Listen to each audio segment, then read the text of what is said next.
Thank you for watching QTV with the news. My name is Diana Sumbwe. We take a look at stories making headlines. Socialist Party presidential candidate Fred Membe says government should admit that the country is in a crisis in view of the deteriorating macroeconomic condition.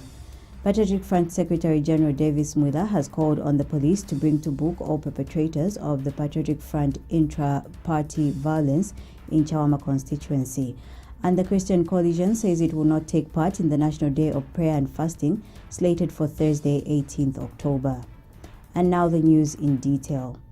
Socialist Party 2021 presidential candidate Fred Membe says that given the implication of the poor ratings and the deteriorating macroeconomic condition of government, must admit that there is a crisis.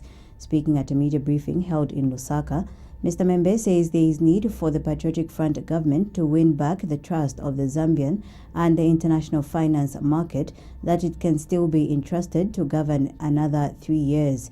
He says this entails government cutting down allowances of top officials by 50%, reducing the cost for international travel by 60%, and freezing midterm gratuity for members of parliament. Mr. Membe has further called for the reversal of the decision to increase salaries for the president and other constitutional office holders and forgo plans to purchase a new presidential jet. There has to be a reversal of certain decisions that have been made. There has to be a change in the way we live, the way we govern, the way we manage the affairs of our country. One, the salaries they have given themselves, they have to reverse them. The increment in the salary of the president and other constitutional office holders has to be reversed. Two, there has to be a 50-60% cut in travel expenses. They just don't have a choice, they have to cut that. Three, they have to reduce the transport costs of government. The automobiles they are buying, the orders have to be cancelled. The maintenance of government vehicles, a cheaper way that is more efficient, more effective, more orderly, has to be found.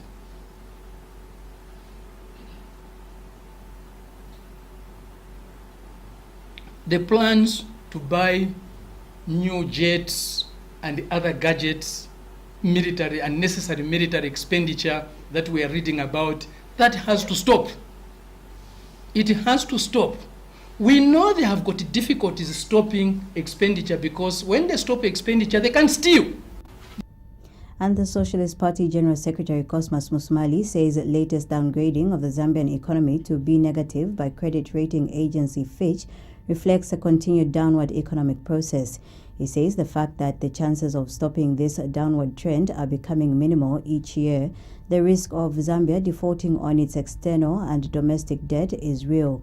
Dr. Musumali, who is also an economist, says the Socialist Party therefore foresees the next rating of the Zambian economy being worse. Dr. Musumali states that this is especially that government has in the 2019-2021 medium-term expenditure framework, MTEF, indicated that it plans to contract external debt of 3.4 billion United States dollars. What are the implications of the poor rating? One, it means any borrowing from now on is going to be very expensive.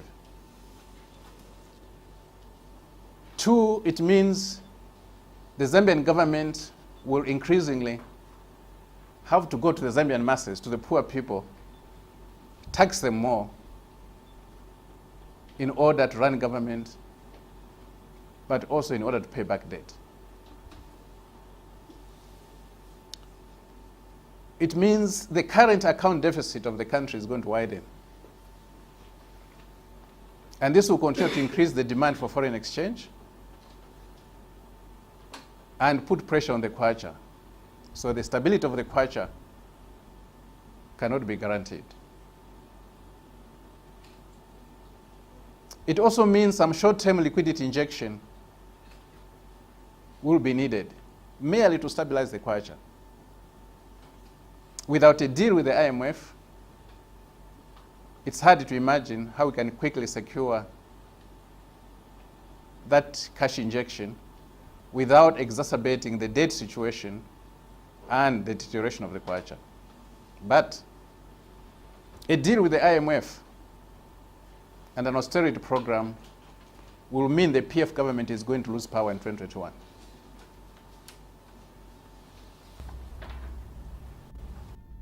Government has instituted investigations into alleged fraudulent activities by some maize transporters engaged to transport maize from Lundazi to Chipata in Eastern Province.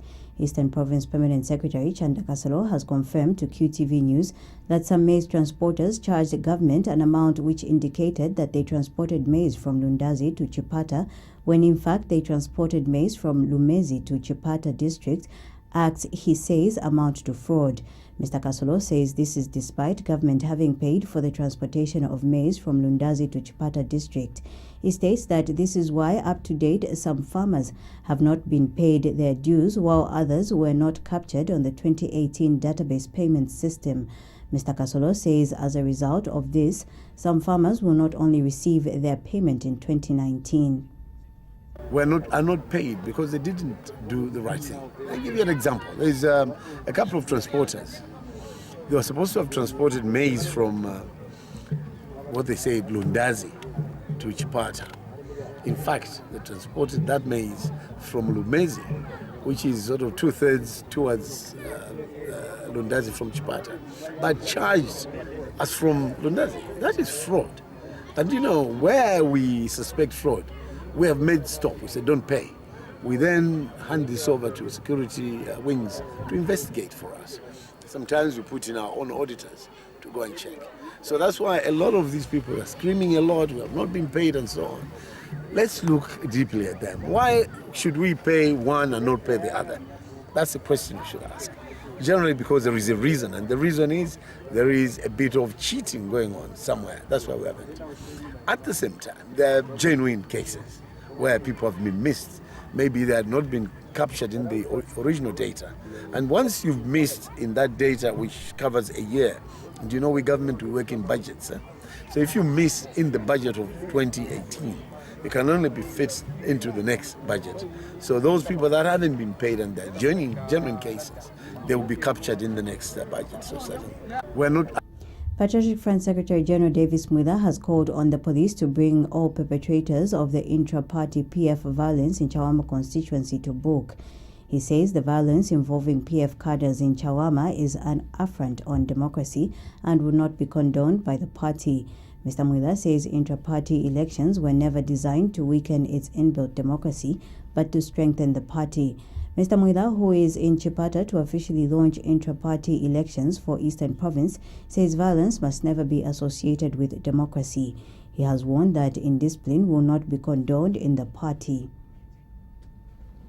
Christian Coalition Secretary General Dr. Paul Mbulo says they will not participate in the Day of National Prayer and Fasting, which will be held on 18th October. Dr. Mbulo says this is because the event is more political and has failed to meet the aspirations of Ephesians 4 verse 3 on making every effort to keep the unity of the nation through the bond of peace. He says it's time Zambians learned from the United States how to mark this important event. He says in the United States, where the National Day of Prayer started in 1952, it has helped build bridges between opposing persons and political parties. Dr. Mbulo notes that prayer can bring unity in Zambia if only the Day of National Prayer, Fasting and Reconciliation is held after political leaders have reconciled and they all participate in this important event. Dr. Mbulo adds that government should allow the church to take the lead and initiate Christians and invite Christians and not cabinet office. He says his organization has since directed their members to use this day to educate Christians within their constituencies on the importance of voting in 2021. Prayer is not in an equation of success. It's just in an equation of revelations and salvation. When it comes to prayer, we are talking of unifying all political parties, all leaders from political parties, and need to participate. Because what we'll be talking about is actually governance of the nation. There is nothing that we are going to ask for from God which He has not given us. Zambia is blessed with abundant resources which has been misused, misapplied in most cases. So what we are saying is, as a Christian coalition, we shall not participate in the 18th October Day of Prayer and reconciliation. The parties, the political leaders have not reconciled. There only seems to be one political party and the cabinet ministers to enjoy the cream of the nation. The event is more of politics and has failed to meet aspirations of Ephesians chapter 4 verse 3 on making every effort to keep the unity of the nation through the bond of peace. It's time that Zambia learn how to conduct its important event from United States of America, whose National Day of Prayer started far back in 1932. And prayer. The Foundation for Democratic Process FODEP has urged government to reinstate students' unions in higher institutions of learning. FODEP Executive Director Chimfwembe Mwenge says the government should consider the good of having students' unions in place. Speaking in an interview with QTV News, Mr. Mwenge says students' unions have always acted as a nursery for leadership and that not having them in place is a missed opportunity to create leadership. He has since called for dialogue between government and the students' unions leadership to find an amicable way of resolving issues that bring about impasses between them. Meanwhile, Mr. Mwenge says the death of the fourth-year University of Zambia student Vespas Shimuzira could have been avoided had police used professional methods to quell the riot by the students. Well, the unions have always been, what can we say? It has always had elements of a problem and it has always had elements of greater good. That is why for us we are saying it's best that government focuses on the greater picture, the broader perspective of having a student union in place. And we have pointed out that some of the leaders that we have seen in this nation have had their nurturing, their training from student unionism.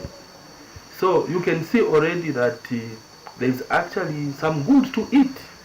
And for us, we believe that it just depends on how the engagement are structured and depends on how government is responding to some of those issues that the student unionism raises. President Edgar Lungu has been called upon to quickly appoint a new Auditor General. Development activist Canisius Banda says he agrees with those calling on the President to appoint a substantive Auditor General. Dr. Banda says the Office of the Auditor General is a key and vital administrative center in the governance process. In an interview with QTV News, Dr. Banda says he also believes that the 2030 vision can only be attained when the country audits itself using institutions it has created, such as the Office of the Auditor General. He says Zambia should not wait for the foreigners to tell it of corrupt activities taking place in government when it has systems already put in place to uncover such vices.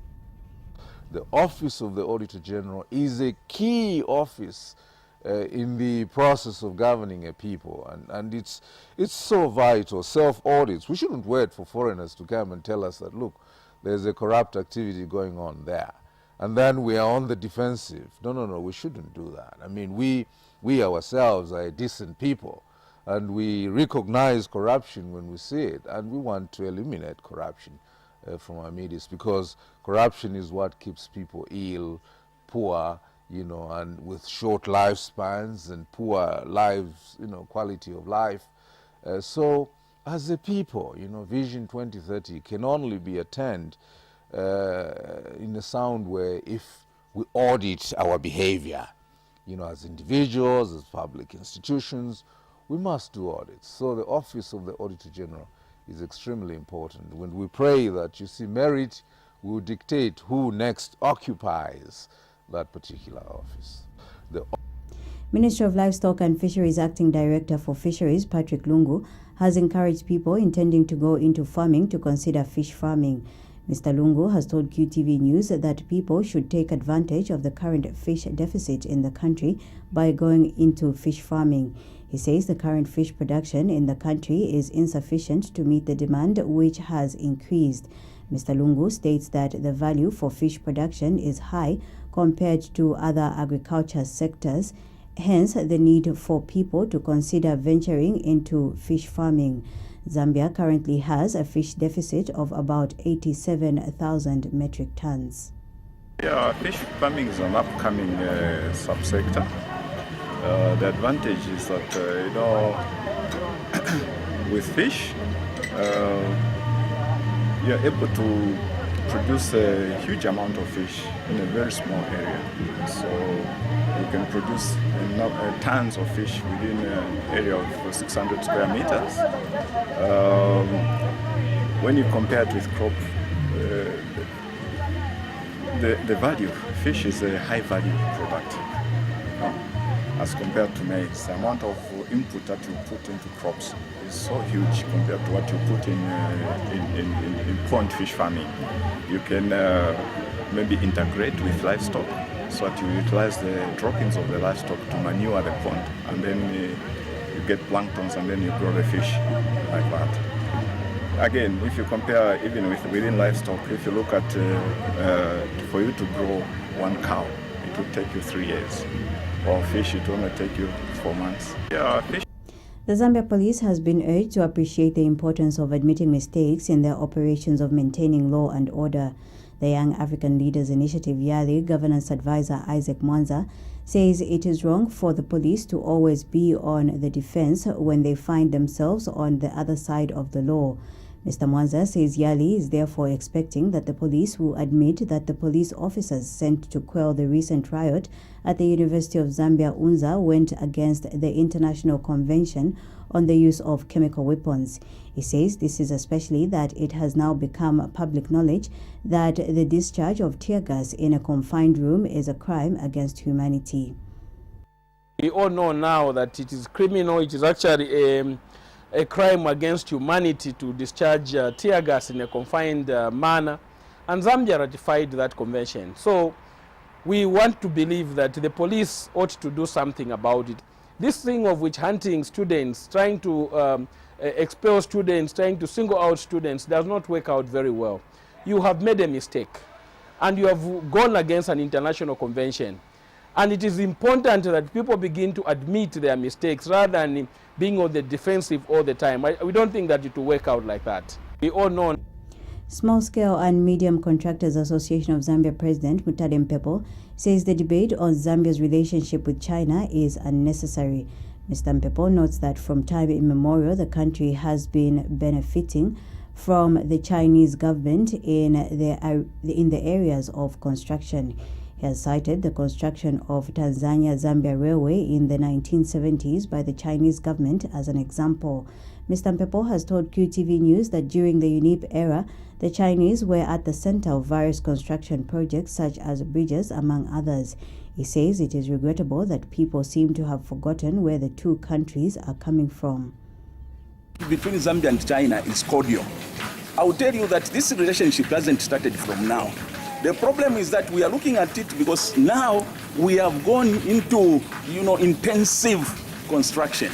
But if you went back 1972, somewhere there, they are the ones who started putting up Tazara, from all the way from Dar es Salaam to Kapirimposhi.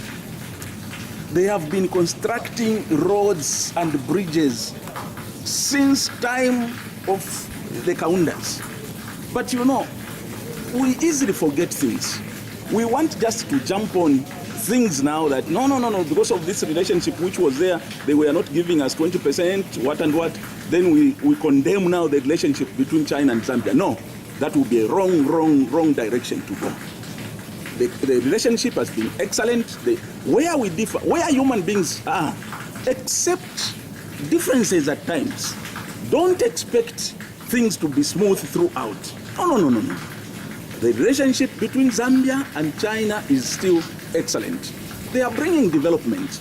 we are also participating in a lot of things in as far as their government is concerned. Please, let us not dent a bad picture on that. Gender Minister Elizabeth Piri has urged media institutions to consider highlighting achievements, challenges and prospects of women and girls in both rural and urban areas as the country celebrates 54 years of independence. Mrs. Piri says women play a critical role in contributing to national development, especially that the country is working towards achieving middle income status by 2030. She has urged the media to focus on showcasing the efforts rural women are putting in fighting poverty and enhancing food security at household and national levels. Mrs. Piri, who is also Patriotic Front Kanyama Member of Parliament, says women, especially in rural communities, face difficulties in accessing productive resources such as land, finances and education. She has, however, noted that despite challenges women face, government put in place measures such as women economic empowerment programs that aim to promote accessibility to productive resources. Zambia Medical Association ZMA President Dr. Abidan Chansa has employed civil leaders to play a leading role in the prevention of cholera.